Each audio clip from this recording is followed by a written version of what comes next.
مومنو، میں تم کو ایسی تجارت بتاؤں جو تمہیں عذاب علیم سے نجات دے؟ وہ یہ کہ اللہ پر اور اس کے رسول صلی اللہ علیہ وآلہ وسلم پر ایمان لاؤ اور اللہ کی راہ میں اپنے مال اور جان سے جہاد کرو، اگر سمجھو تو یہ تمہارے حق میں بہتر ہے۔ وہ تمہارے گناہ بخش دے گا اور تم کو جنت کے باغوں میں جن کے نیچے نہریں بہ رہی ہیں اور پاکیزہ مکانات میں جو ہمیشہ کی بہشت میں ہیں داخل کرے گا۔ یہی بڑی کامیابی ہے۔ اور ایک اور چیز جس کو تم بہت چاہتے ہو، یعنی تمہیں اللہ کی طرف سے غلبہ نصیب ہوگا اور فتح عنقریب ہوگی، اور مومنوں کو اس کی خوشخبری سنا دو۔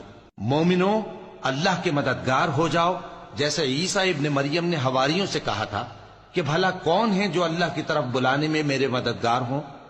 حواریوں نے کہا کہ ہم اللہ کے مددگار ہیں۔